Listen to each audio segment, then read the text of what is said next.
Dear audience, আসসালামু আলাইকুম। আমি কিছুদিন আগে এখানে এসেছিলাম ভিডিও করার জন্য। তো আমার পিছনে যে বিলটা দেখতেছেন, তো এই বিলটাই তখন একদম ফসলের ধানের মাঠ দিয়ে পরিপূর্ণ ছিল। তো আজকে এই ধানগুলো সম্পূর্ণ কেটে নিয়ে যাওয়া হয়েছে। দেখেন, হয়তো কিছু কিছু জমিতে ধান আছে আর বাকি সবগুলোই কাটা হয়েছে। হয়তো একটা দুইটা জমিতে ফসল এখনও আছে। তো এখন প্রশ্ন আমার ওইটা না, বা কথা আমার ওইটা না। আমি আপনাদেরকে যেটা বোঝাইতে চাচ্ছি সেটা হচ্ছে কি, আমরা তো এই জগতে কাজ করতে আসছি। তো আমরা যদি আমাদের লাইফটাকে ফসলের সাথে তুলনা করি, তাহলে সেই ক্ষেত্রে আমরা সকলে চাই যেন ফলনটা ভালো হয়। তো বিষয়টা হচ্ছে এমনই। তো আমরা ফেসবুকে কাজ করতে আসছি, আমরা ধৈর্য সহকারে যদি আমরা এখানে কাজ করি, ইনশাআল্লাহ এর যে সুবাতাস বা সুফসল যেটা বলেন, এটা কিন্তু আমরা ঘরে তুলতে পারবো। তো এর মধ্যে অনেক বাধা বিপত্তি আসবে। সো যেমন দেখেন, এখানে এই জমিগুলো তো গতকাল প্রচুর বৃষ্টি হয়েছে, আমাদের এলাকায় প্রচুর বৃষ্টি হয়েছে এবং জমিতে পানি আটকে গেছে। আমার পিছনে জমিগুলো দেখেন, পুরাটায় পানি আটকে গেছে।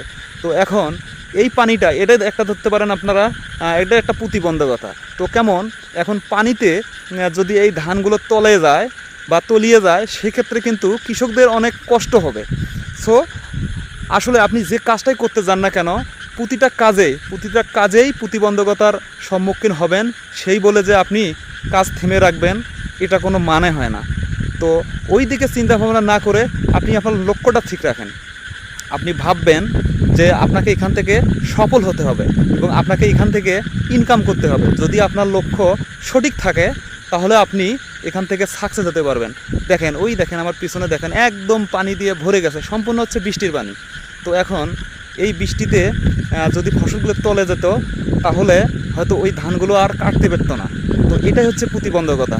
তো এখন বিষয়টা হচ্ছে কি, আমরা ফেসবুকে কাজ করতে আসছি, আমরাও অনেক প্রতিবন্ধকতার সৃষ্টির সম্মুখীন হই। হয়তো আমাদের বন্ধুবান্ধব বলেন বা আত্মীয় স্বজন, ভাই ব্রাদার যারা আছে, তারা কিন্তু সবসময় আমাদেরকে হাসি টোলের মধ্যে রাখে। তো বিষয়টা হচ্ছে ঠিক এমনই।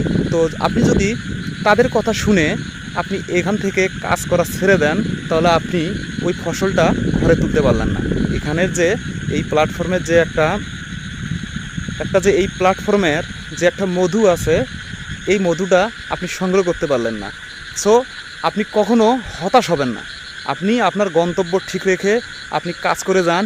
ইনশাআল্লাহ এই প্ল্যাটফর্মে আমরা সবাই এখান থেকে সফল হব একদিন, ইনশাআল্লাহ। তো এই বিশ্বাস রেখেই সকলে কাজ করে যান। ইনশাআল্লাহ আমরা প্রত্যেকেই সফল হব। তো সবাই ভালো থাকবেন, সুস্থ থাকবেন। দেখা হবে নেক্সট কোনো ভিডিওতে। আল্লাহ হাফেজ।